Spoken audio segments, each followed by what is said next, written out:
مریم سرکار پنجاب کی عوام کے لیے اتنی فکر مند ہے کہ ہر روز صبح دوپہر شام کوئی نئی خوشخبری دیکھنے کو ملتی ہے۔ کور کمانڈر پشاور سے خفیہ ملاقات کر لی، معاملات جو ان کے سنگین اور شدت اختیار کر چکے ہیں جو آپس میں پارٹی کے ہیں، کیونکہ بولوں میں پاک رب کے ببرکت نام سے جس کے ہاتھ میں میری جان ہے، جو میری سوچ سے بڑھ کر مجھ پر مہربان ہے۔ دوستو، آج ایک دفعہ پھر خیبر پختونخوا کی طرف چلتے ہیں۔ تو خیبر پختونخوا کے جو وزیر اعلیٰ ہیں سہیل افریدی، انہوں نے کور کمانڈر پشاور سے خفیہ ملاقات کر لی جمعہ کے روز، اور کسی کو کان و کان خبر تک نہیں ہونے دی۔ تو انہوں نے ملاقات بھی کی اور کسی کو نہیں پتہ چلا۔ پی ٹی آئی سوشل میڈیا کو بھی تب پتہ چلا جب خبر لیک ہو گئی۔ حیران کن بات یہ ہے کہ ملاقات کا اعلامیہ تک جاری نہیں کیا گیا، کوئی آفیشیل فوٹو جاری نہیں کی گئی، یعنی کہ آپ سمجھ رہے ہیں کہ ملاقات خفیہ تھی۔ اور جب سوشل میڈیا پر شور مچا تو کہہ دیا کہ ملاقات سیکیورٹی امور پر تھی۔ مطلب ملاقات تو سب کو پتہ چل گیا کہ خفیہ تھی، لیکن جب شور مچا تو یہ کہہ دیا کہ جی سیکیورٹی امور پر ملاقات تھی۔ اگر آفیشیل تھی، میرا کہنا ہے کہ اگر آفیشیل تھی، سیکیورٹی امور پر تھی، تو اعلامیہ تو جاری کرتے۔ یہ سوال اٹھتا ہے، مطلب بہت بڑا سوال ہے کہ اگر آپ کی ملاقات آفیشیل تھی تو اعلامیہ آپ کو جاری کرنا چاہیے تھا۔ تو اس پر کوئی جواب نہیں دے رہے۔ اور سوال یہ بھی ہے کہ اس ملاقات سے پہلے کیا سہیل افریدی نے عمران خان سے اجازت لی تھی؟ کیونکہ وہ ہر بات کرنے سے پہلے، ہر فیصلہ کرنے سے پہلے یہ کہتے ہیں کہ میں عمران خان سے جیل میں ملاقات کر کے اجازت لوں گا۔ تو کیا یہ جو خفیہ ملاقات ہوئی ہے تو اس کی اس نے اجازت لی تھی عمران خان سے؟ یعنی ہر چیز سے پہلے عمران خان سے ملاقات اور اجازت کا رونا روتے ہیں، ادھر کون سی اجازت لی تھی؟ اس کا جواب ابھی تک وہ نہیں دے پا رہے۔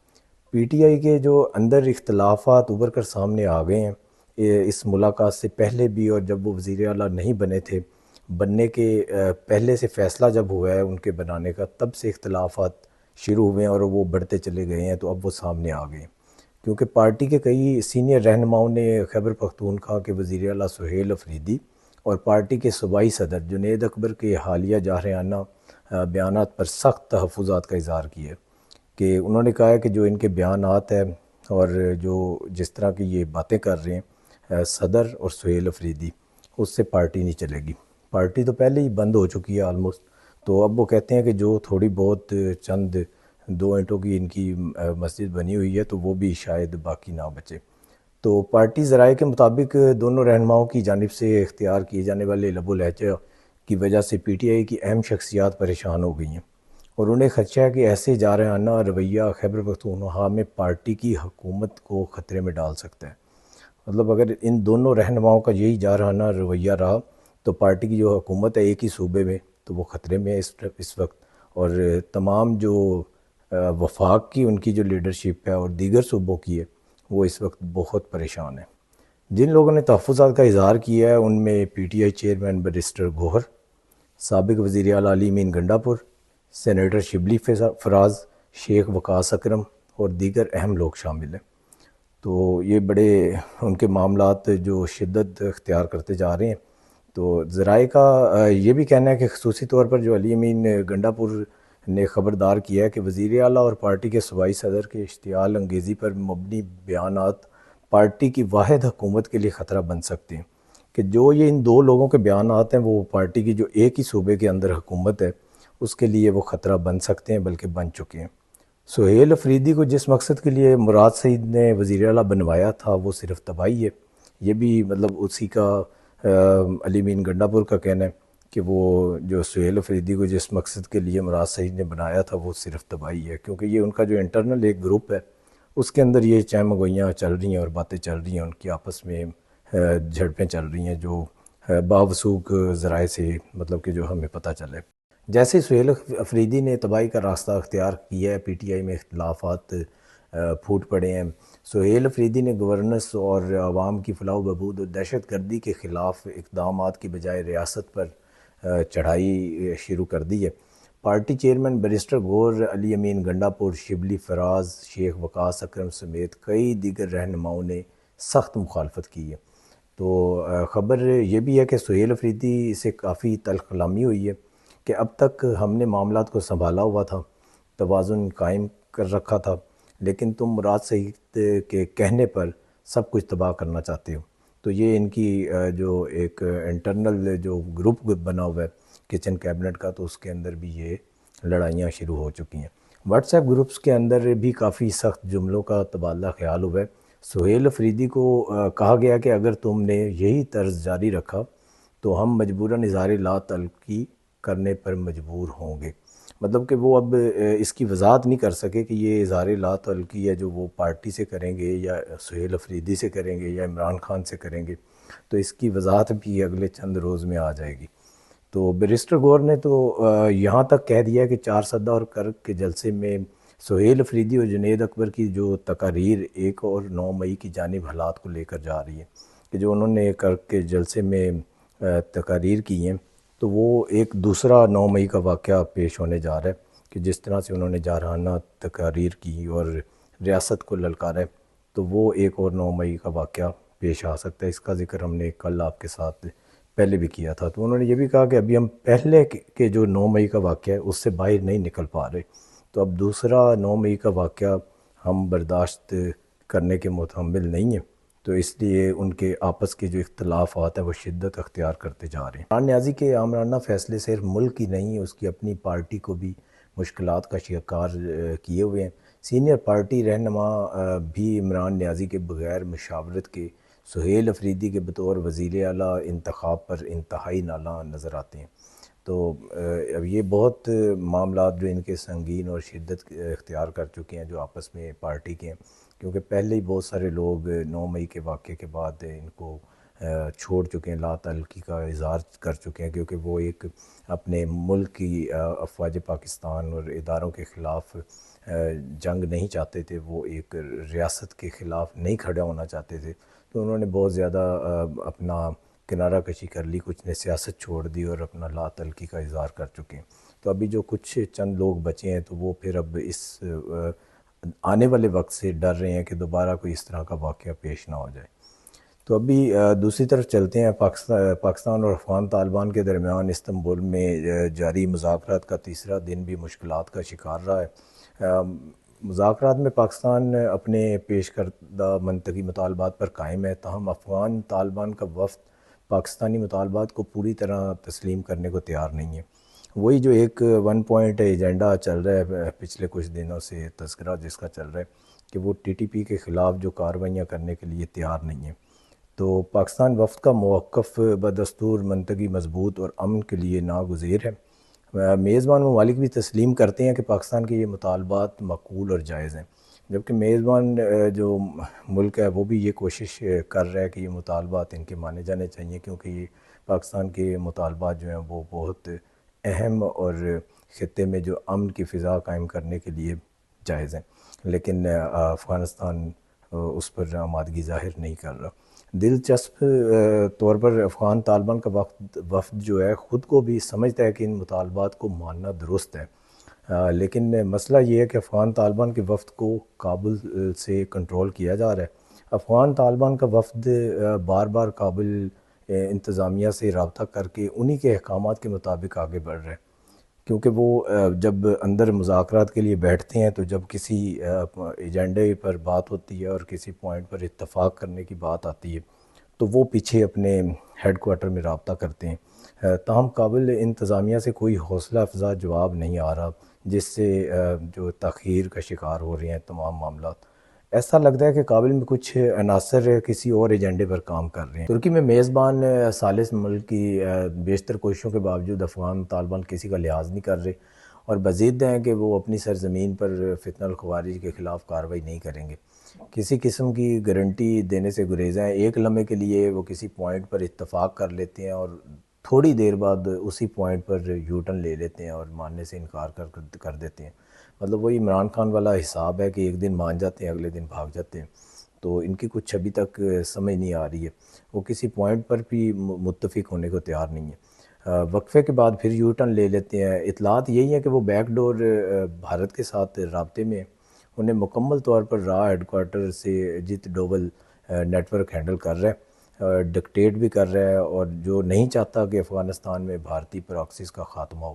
تو یہ پہلے بھی ہم نے اپنے وی لاگ میں یہ اس کا ذکر کیا تھا کہ جو افغانستان کے پیچھے جو مین جو مورا ہے وہ بھارت ہے، اور بھارت نہیں چاہتا کہ پاکستان میں امن کی فضا جو ہے وہ قائم ہو۔ دوسری جانب ملک کی تاریخ میں پہلی مرتبہ 65,000 مساجد کے امام کے لیے وزیر اعلیٰ مریم نواز شریف کی جانب سے وظیفہ مقرر کرنے کا فیصلہ کر لیا گیا ہے۔ تو یہ وہی بات ہے جو میں نے آپ کو ابھی تھوڑی دیر پہلے بھی کی ہے، صبح دوپہر شام جو جیسے ایک مریض کو دوائی دیتے ہیں، تو یہ مریم سرکار پنجاب کی عوام کے لیے اتنی فکر مند ہے کہ ہر روز صبح دوپہر شام کوئی نئی خوشخبری دیکھنے کو ملتی ہے۔ تو یہ صرف خوشخبری بیانات کی حد تک نہیں ہوتی کہ کچھ لوگوں نے گزشتہ حکومت میں لاکھوں نوکریاں اور لاکھوں کروڑوں گھروں کا بھی وعدہ کیا تھا، لیکن وہ خالی وعدہ اور دعویٰ ہی تھا۔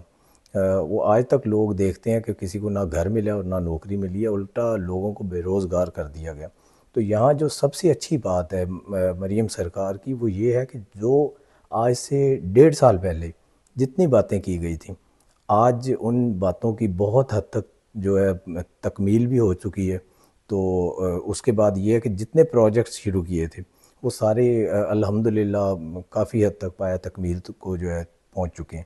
تو اسی طرح اب جو یہ اعلان ہوا ہے یہ بھی کوئی اعلانات کی حد تک نہیں ہے، اس پر بھی بہت جلد جو ہے پالیسی واضح کر دی جائے گی۔ تو امام مسجد معاشرے کا قابل احترام اور تکریم فرد ہے۔ محلے میں چندہ اکٹھا کر کے امام مسجد کو ادائیگی غیر مناسب امر ہے۔ یہ حکومت پنجاب نے جو کل اجلاس کیا ہے تو اس میں یہ فیصلہ کیا انہوں نے، حکومت پنجاب امام مسجد کی معاشی معاونت کرے گی۔ ایک طرف مذاکراتی میز پر افغان طالبان رجیم ایسی حرکتیں کر رہے ہیں، تو دوسری طرف بھارتی سوشل میڈیا اکاؤنٹس جو ہیں وہ پاکستان کے خلاف بیانیاں بنانے میں مصروف عمل ہیں۔ تو مطلب ایک ہاتھ ان کا سر پر ہے، دوسرا پاؤں پر ہے، ان کی ابھی تک کچھ سمجھ نہیں آ رہی، آج تیسرا روز جو ہے وہ جاری ہے۔ تو ابھی ہم بات کرتے ہیں وزیر اعظم شہباز شریف صاحب کی اور ان کے دورے کی۔ وزیر اعظم شہباز شریف اور فیلڈ مارشل سعودی عرب میں ہیں۔ کل سعودی ولی عہد سے اہم ملاقات بھی ہوئی ہے ان کی۔ خبر یہی ہے کہ کچھ معاشی طور پر سائن ہوا ہے، جیسے دفاعی معاہدہ سائن ہوا تھا پہلے 1 ماہ پہلے، ویسا ہی کوئی معاشی معاہدہ بھی سائن ہو چکا ہے جس کا اعلان ابھی باقی ہے، شاید کل یا پرسوں آنے سے پہلے یا صبح تک وہ اعلان ہو جائے گا۔ مطلب یہ بابسوق ذرائع سے ہمیں پتہ چلا ہے کہ جو معاشی معاہدہ سائن ہو چکا ہے لیکن اس کا اعلان ہونا باقی ہے۔ ابھی بات کرتے ہیں لاہور مریم سرکار کی۔ تو لاہور ہائی وے ڈویژن نے وزیر اعلیٰ مریم نواز شریف کے احکامات پر رائے بند پر پیچ ورک برق رفتاری سے مکمل کر لی ہیں۔ 5 ارب 68 کروڑ کی لاگت سے رائے بند کی 70 کلومیٹر طویل سڑکوں کی تعمیر و مرمت اور بحالی کے 13 پروجیکٹس کی تکمیل ہو چکی ہے۔ مطلب میں حیران ہوں کہ جب بھی صبح اٹھتے ہیں تو دیکھتے ہیں کہ مریم سرکار ایک نئی خوشخبری سامنے لا کر کھڑی کر دیتی ہیں، تو جو پورے پاکستان کے لیے چیلنج بن کر رہ گئی ہیں کہ وہ اس طرح کی وزیر اعلیٰ کاش کے دوسروں صوبوں کو بھی نصیب ہو۔ تو دوسروں صوبوں کی عوام تو چاہتی ہے کہ ہمیں اس طرح کی وزیر اعلیٰ جو ہے مریم نواز شریف جیسی باقی صوبوں میں بھی آئے اور باقی صوبے بھی ترقی کی راہ پر کام پروجیکٹس ہیں۔ 13 پروجیکٹس میں 60 کروڑ روپے کی حکومت پنجاب نے بچت کی ہے، کیونکہ جب شفاف ٹینڈرنگ ہوتی ہے اور شفاف ٹینڈرنگ میں یہی ہوتا ہے کہ جب جو ٹھیکیداران ہیں ان کو پتہ چل جائے کہ اس محکمے کے اندر ہم نے کسی کو کوئی پرسنٹیج نہیں دینی، سی ایم ہاؤس میں نہیں دینی، کسی وزیر اعلیٰ کے گرد جو لوگ ہیں ان میں سے کسی کو کوئی پرسنٹیج نہیں دینی اور ہمیں میرٹ پر جو ٹھیکہ ملنا ہے، تو پھر وہ یہی کرتے ہیں کہ جب ٹھیکہ اگر کوئی 5 ارب کا ہے تو وہ جو پرسنٹیج والے پیسے ہیں وہ نکال کے وہ تھوڑا سا لو ریٹ پر اس کو بھرتے ہیں تاکہ وہ حاصل کر سکے۔ تو اسی طرح انہوں نے 60 کروڑ روپے کی حکومت پنجاب نے 13 پروجیکٹ کے اندر جو بچت کی ہے۔ تو سالانہ تبلیغی اجتماع سے قبل رائے بند شہر اور گردنواں کے روڈ جو ہے بہت زیادہ جگمگانے لگے ہیں، اتنی زیادہ ترقی ہو گئی ہے۔ تبلیغی اجتماع کے شرکاء کی آسانی کے لیے 2.25 کلومیٹر ریلوے روڈ کی بھی تعمیر و مرمت مکمل کر لی گئی ہے۔ تو بہت اچھی بات ہے، کیونکہ پورے ملک سے جو لوگ بلکہ بیرون ملک سے بھی لوگ کچھ آتے ہیں، بنگلہ دیش سے اور دیگر ممالک سے اس اجتماع کے لیے، تو وہ دیکھ کر خوش ہوں گے کہ وہاں پر دین کی بات ہوتی ہے، اللہ کے نبی کی بات ہوتی ہے، تو جو اس کے اندر اتنی زیادہ حکومت پنجاب کی طرف سے جو آسانیاں پیدا کی جا رہی ہیں، تو یہ میرے خیال میں بہت ایک اچھا اور اہم قدم ہے۔ وزیر اعلیٰ مریم نواز شریف کی ہدایت پر رائے بند میں سڑکوں کی تعمیر و مرمت کے ان جو 13 پروجیکٹ سے تبلیغی اجتماع کے شرکا کو آمد و رفت اور آسانی اور سہولت فراہم کر دی گئی ہے۔ وزیر اعلیٰ مریم نواز شریف کی زیر صدارت امن و امان پر مسلسل 5ویں اجلاس میں مساجد کی تعمیر و مرمت کے پروجیکٹس سالانہ ترقیاتی پروگرام میں شامل کر لیے گئے ہیں۔ انہوں نے مساجد کی تعمیر و مرمت کے پروجیکٹس کی جلد تکمیل کے لیے اقدامات کی ہدایت بھی کر دی ہے۔ تو یہ بہت اچھا فیصلہ ہے۔ اس سے تمام جو اس میں کوئی یہ نہیں رکھا گیا کہ یہ سنی ہے یا شیعہ ہے یا وہابی ہے یا کون سا ان کا مسلک ہے۔ تو یہ تمام مساجد جتنی بھی ہیں وہ 65,000 جو مساجد رجسٹرڈ ہوں گی ان کے لیے یہ فیصلہ کیا گیا۔ اس میں کوئی بھی فرقے سے ہوں وہ اس کا کوئی اس میں ذکر نہیں ہے کہ وہ اس فرقے کو دی جائے گی۔ تو وہ ایک یکساں سلوک کے ساتھ جو تمام مساجد ہیں ان کے امام کے لیے یہ جو فیصلہ کیا گیا ہے۔ مریم نواز پنجاب میں تاریخ ساز کام کر رہی ہے۔ یہ مطلب کہ میں دعوی سے کہہ سکتا ہوں کہ یہ 75 سالہ 73 سالہ پاکستان کی تاریخ ہے، اس میں آج تک کسی نے اتنے کام نہیں کیے۔ تو وہ تاریخ ساز کام کر رہی ہے۔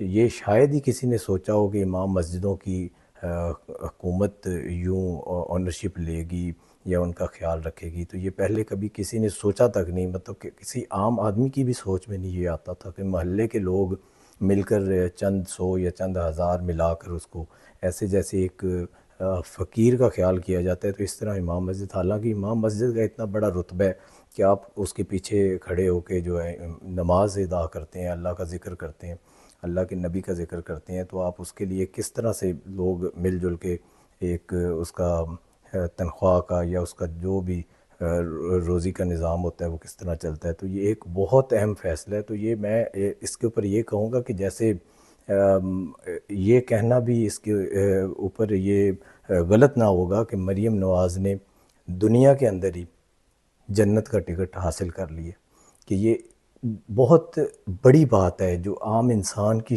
شاید جو ہے سوچ میں بھی نہ آئے کہ مریم نواز نے دنیا کے اندر جنت کا ٹکٹ حاصل کر لیا۔ تو دوستو اگلے ولاگ تک کے لیے اجازت دیجیے۔ اللہ نگہبان۔